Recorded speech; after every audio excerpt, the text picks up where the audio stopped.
Marian and I, we've been married 52 years, and this is the Stiefvater farm. It will be in the Stiefvater family 100 years. We will be recognized by that at the state fair. So we will show you a collection of bits that we have been taking on our farm here. 99% of the bits were here since we bought the farm. Louder. Since we bought the farm 40 years ago. 42 years ago, and these bits are on the farm, plus the horseshoes that we found out in the field or that my father had kept here, and my grandfather. My grandfather never threw nothing away. My dad never threw nothing away, and we're doing the same thing. So we'll start out with the bits. Probably one of my most prized possessions is this bit here that I got from my uncle in Montana, Uncle Richard in Montana. And it's a very harsh bit, you can see with the high port here. But we have never used it because we felt it was too cruel to use on the horses. So we'll start out with these bits here. These are all fastened down on these boards, but we have some that are loose, and we'll show you how they actually work on a horse's mouth. This is a very easy bit on a horse's mouth. This isn't too big. A good driving horse. Here's one with a twisted bar that is a little harsher than this one here. Here's a double wire bit. We'll show you how it works when we get to these loose bits. And this one here is a multi-purpose bit. It can be adjusted the way you handle the lines on it. And as I always said, it's not what kind of a bit you use, it's how you use it. So we move over to this one here. That's a common driving bit that they used many years ago. This one here, of course, is what we call a jawbreaker western bit. This is a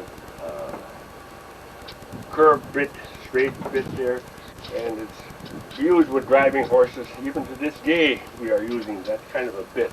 This one here is a kind of a pony driving bit. It has these bars going up and down so it won't slide through the mouth. This one here is what they refer to as a scissors bit.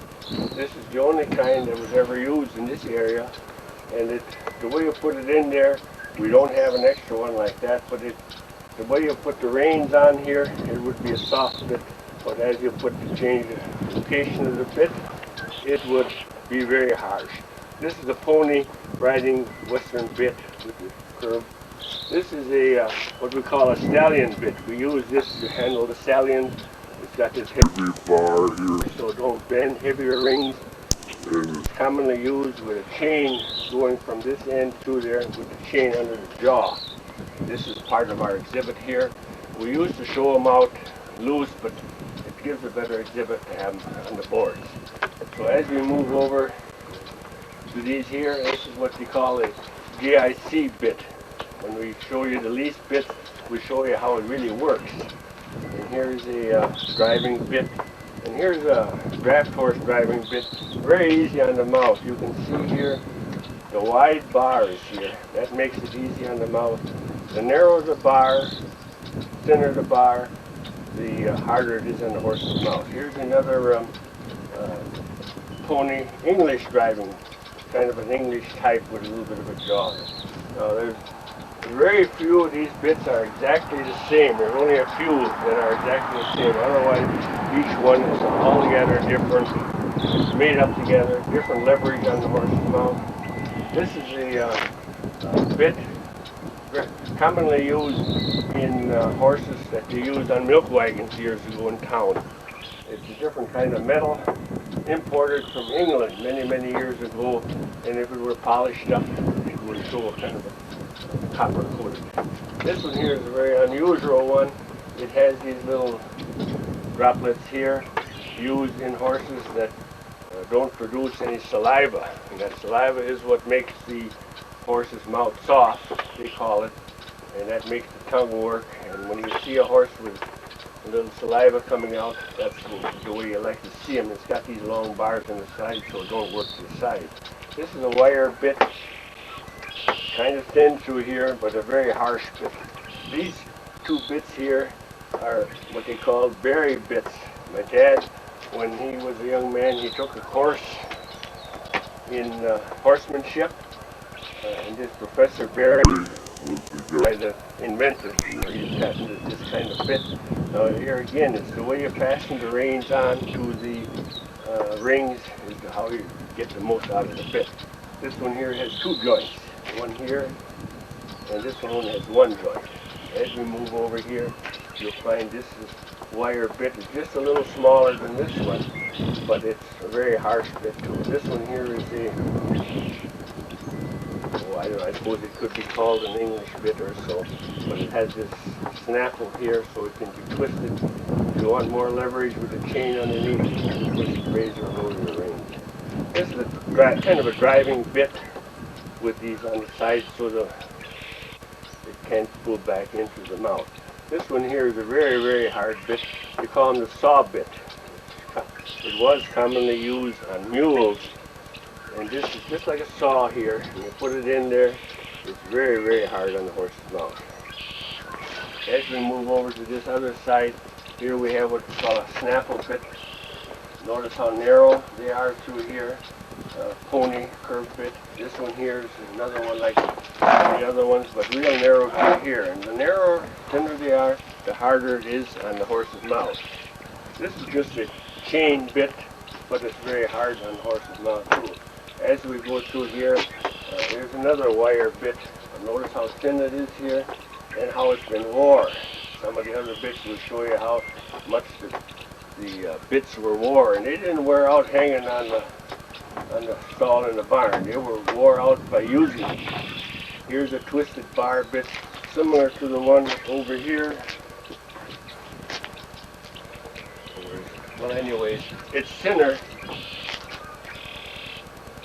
It's thinner through here than the other one was.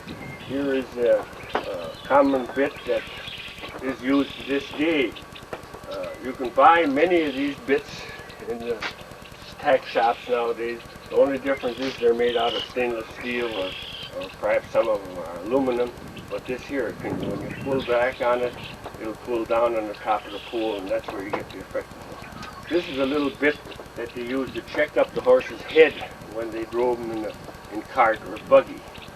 There's a separate piece of equipment over the horse's head to hold that up tight. When the horse put his head down, that would bring it up, but had nothing to do with the driving. This one here is another western bit with a chain underneath. And here again, the shorter the chain, the thinner the chain. This would not be allowed in a show ring today because it's too narrow. They would have to be over 1/2 inch wide in order to not injure the horse's lower jaw. Here's another twisted wire belt, two of them, wire bit, two of them, and we'll show you afterwards how they work when you're really using the horse's mouth. Here's one similar to this one here. It works on the same principle. The tighter you pull it, the more pressure on the top of the horse's head. This is another driving bit. You'll notice that most of them are a little thinner through here, or flatter, or a little sharper on the end. This is another type of check rein. Just fastens a little different, but it would be the same purpose as those two. This is a piece of metal with the name Stiefvater on it. This must be about 100 years old. I'm sure my grandpa had it made, and it always hung in the shop down below there, and I always saved it. So it's amazing how, probably 100 years old, how they could make something like this out of metal. They make them nowadays, they make them out of cardboard or some sort of a metal sort of material so that they're easier to work with, and this is a stencil. As we move into the, I'll show you the bits here as we show you how they work before we go into the horseshoes here. We'll just put these horseshoes in here and then drop the bits in here.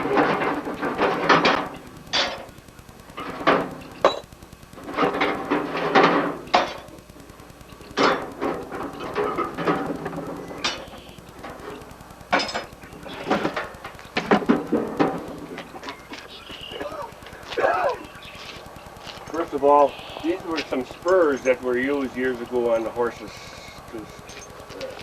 saddle horses. Can you imagine these prongs going into the side of a horse? But these were on the farm here, probably close to 100 years old too. This is a kind of a riding bit that you've probably seen on here. I'll just go through all of these bits here and pick out those that I want to show you how they really work. Some of them have got a little more of a twist to them, and it's supposed to be when it hangs in the horse's mouth, this part should be straight up and down. So this one is pretty well balanced. This can be tipped back, but that would be the perfect way to fit in horse's mouth. This one isn't quite as old, but here again, it's got the same principle. Western bit to put a curb strap on here.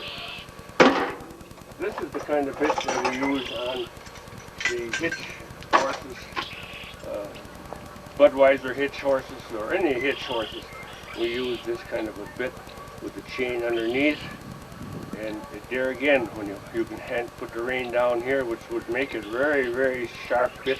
You bring it back, just pressure under the jaw here, and then of course this is sturdy. But the newer models come out, they don't have this here part underneath. This is all the same, but there was always a possibility of this hooking onto the neck yoke, and you would be in trouble when you were driving. Here's one that probably we don't have any of those on there, but I'll show you how they work. This would be a real easy bit, fastened like this, and the reins on here. But if you put the reins on here, pull back, it would put pressure on the bottom of the jaw. Here's something like what we've seen here before, but here again, when you pull back on it, it puts pressure on the back of it. This one here is real flat through here, a little bit wider, but it would be easy on the horse's mouth. Plus the workmanship on here, you notice this little bit here. It's amazing what they could do probably 100 years ago that we have to do now, but with a lot of different mechanics. Here's another pony Western bit. Here's one pretty rusty, pretty old, but it's been wore, and this is an easy bit on it. Here's another driving bit, so to say, with narrow flat through here, and these here things to keep it from sliding to the side of the mouth. Another curved bit. This is what they call a training bit. This we bought at some auction. They've got these separate reins here for different control, but to notice the big rings on the side so it don't slide through the side of the mouth. Here's another one, training bit, a little different than all the rest. Just square there and round in here, and it works the same way, but it brings it around. This is one that I showed you before. It's the way you attach the reins. If you put the bridle on, you put the reins on here, it's not too harsh a bit, but if you put the reins through here, it would bring it back and pinch them out as it goes back. Crosses over and it pinches them out. It would work something like that scissors bit that I showed you over there.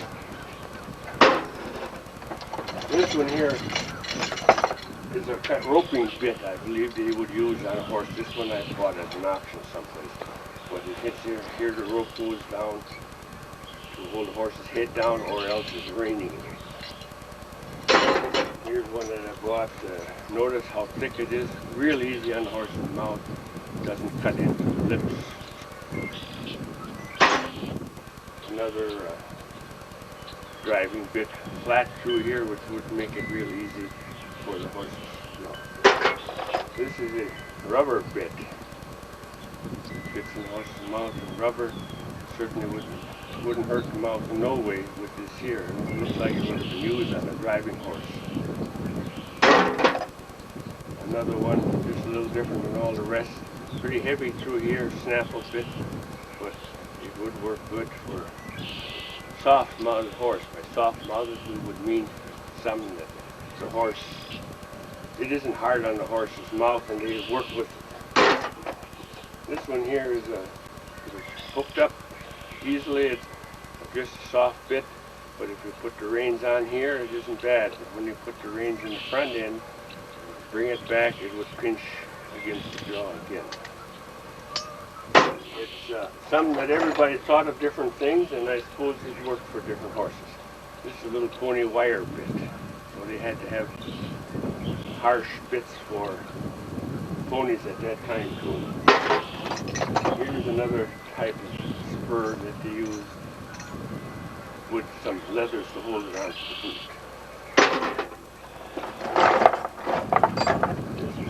Smaller wire bit here again. See how that kinks up and pulls back. This is kind of a fancy English bit. It says on here, made in England. Well, maybe many, many years ago. Fancy here, the chain behind it here. Just something different. Another training bit. By that I mean something that's used on horses, young horses, that you're just beginning to ride. When you pull over, it would go across on the side of the lips, and it wouldn't pull into the mouth. So it's fairly wide through here, so it reads in the mouth. Another bit, probably made in England. This chain on here, different leverage. The further down you put it, the more leverage you have, the harder it would be on the horse. Another, just a straight bit. This is a bit used on a, most commonly I'm told, on a Tennessee Walker. Notice the long shanks. Actually, if you want to use a bit like this in the Western classes, it couldn't be any longer than 7 inches, so this is quite a bit longer. This piece of rubber is on there to keep it from pulling sideways and making it easier in the horse's mouth. This is a type of a bit nobody seems to know where it belongs or how it's used. Bought it at an auction up here at Nichols. Mother and I went up there one night. Nobody seems to know how it was used in the bit, but anyways, something different, and that's the reason why we bought it.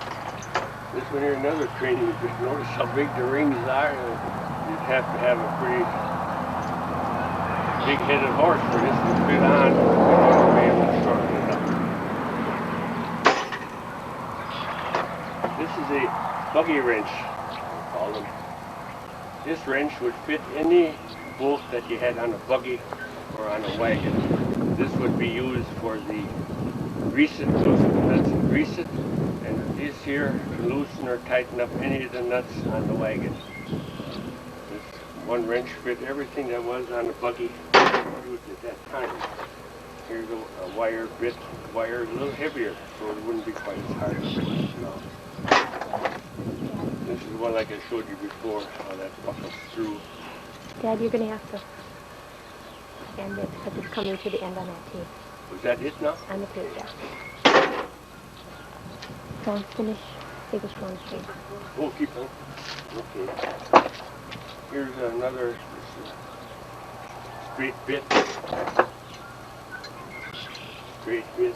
This is kind of a snaffle bit for a lighter horse, but here again, it's wider through here and the snaffle.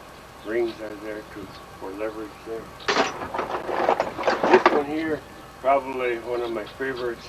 Neighbors of ours here, they moved to Chicago many, many years ago, and when they came home to visit, they brought this bit along, and they lived right next to the saddle horse racetracks down there in Arlington, Illinois, or whatever the city is, right out of Chicago, and it was used on these race horses with saddle race horses.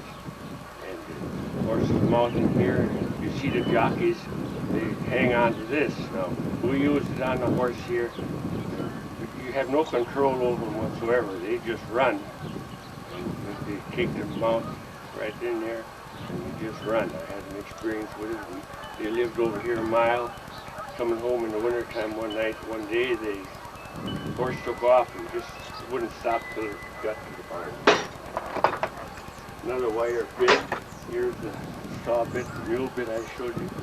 You can see the and how that would really just act like a saw in the horse's mouth. That really grew the job. Here's another Western type, kind of a swivel type.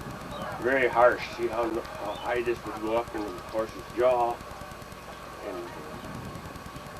curve on here. Kind of a colorful bit, I guess I would say. You paying attention to here, so you can do this someday? Every word.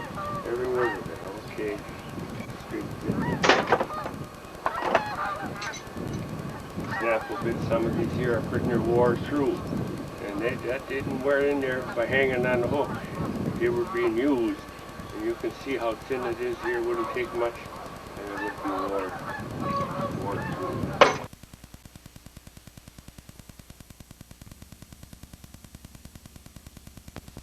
Type of shoes that they use in the summertime. Now these here shoes, they were used in the wintertime. We have some in there that don't have the corks, but this is a shoe, non-slip. They wouldn't slip on the ice, so you could drive them clear across or on a lake or on a river, and they wouldn't slide or get down on the floor. Here's another different type. It corks in the back and just a bar across the front. Like I say, so many of these shoes, everybody had a little different idea on how to shoe them, but they all serve the purpose to protect the hoof. Another one with the corks. Here's what we really call a sharp shod. These were bent over and sharpened. Originally it was just a bottom shoe that would come straight out, but they were hammered hot, got red hot, and this was welded on. But this was used probably on a driving horse. But you can imagine how dangerous it was to work with horses that had the sharp shod. In the wintertime, if you would get stepped on, that would pretty near cut your toe off, or if they kicked each other, it certainly could break a leg. And then too, when you turn them or back them up or so, you always had to be very, very careful driving the horses so they wouldn't step on the other horse's foot or on their own.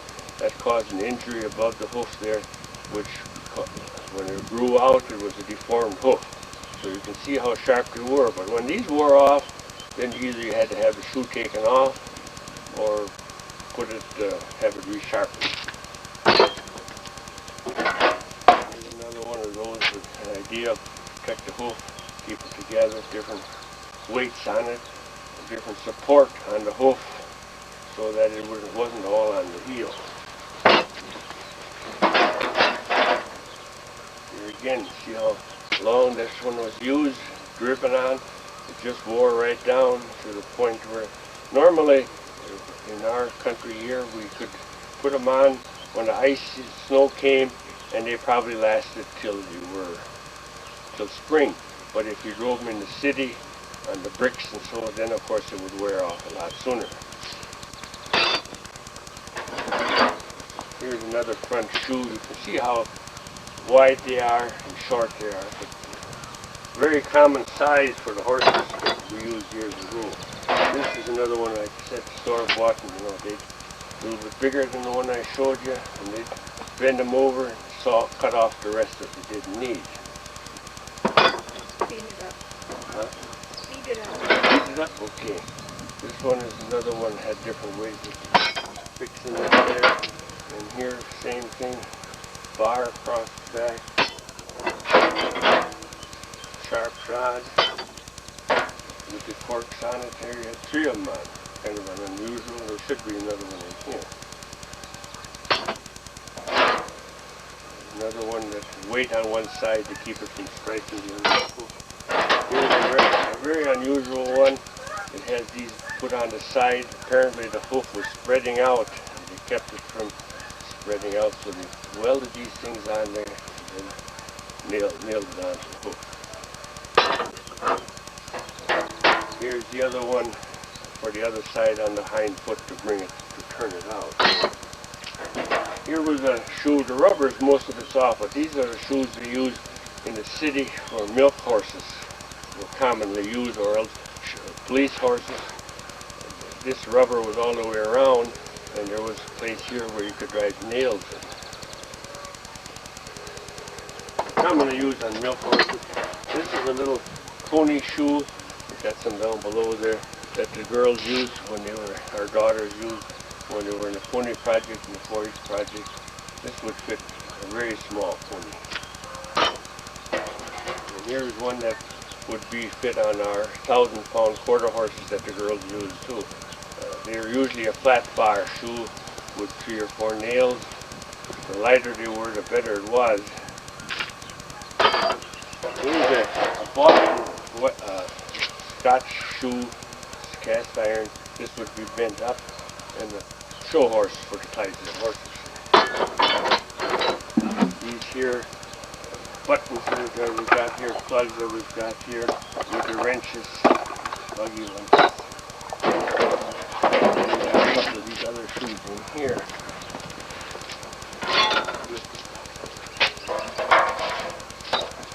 Another one of these that somewhere or other put that bar across there. This would look like a hind shoe. Here's a cast iron shoe. It didn't bend up. Cast iron shoe, they didn't have to bend these. Here's a real heavy shoe. You can see here how the bars here, they use these drive-in plugs. Here's another one with the weight, probably a hind shoe that would, horse would catch its front foot with the hind shoe, and you put these weights on so it wouldn't reach head first. Here's one that must have got caught somewhere along the line and bent it, but it tore the shoe right off. Another plug shoe. Here's one with those sharp shots. Here's another, supposed to be rubber all the way around for a bigger horse used in the city. Here's probably another rubber one. Here's another idea of corks a little bit wider. Pony shoe, pony shoe. Here they had corks all the way around to protect the hoof pressure on all the way around. There's a bigger sharp shot one. They found it out tight. Hind shoe. Here was one we used. One of our horses had caught the side of the truck going to a show, and it broke off part of the hoof. So the farrier came, and he only used 2 shoes on this, 2 nails on this side, and this part here was supposed to support the hoof and keep the shoe on, and it did the job. A hind shoe, very most likely a mule.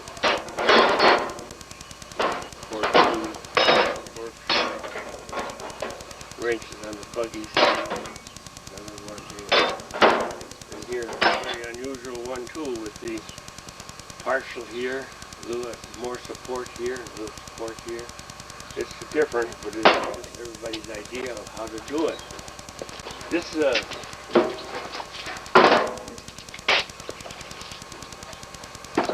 son Jack got this from one of his friends down in Missouri there. And there's a different type of diamond tool, horseshoes. One of the nephews used it for display at the county fair. Different kinds, corks, nails here, different sizes, corks here, and flat in front. Here, corks in front and on the back. A little heavier weight. And here's one for sharp shot. You can see how the plugs are.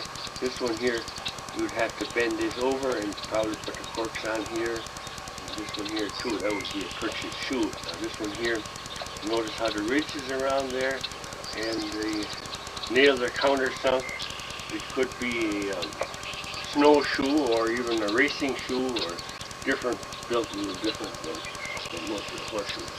This is about what we have in the horseshoes and the bits. We're very, very proud of our display here. We use it many, many times to go to 4-H clinics and meetings. Marian and I were very proud of our gathering that we have here.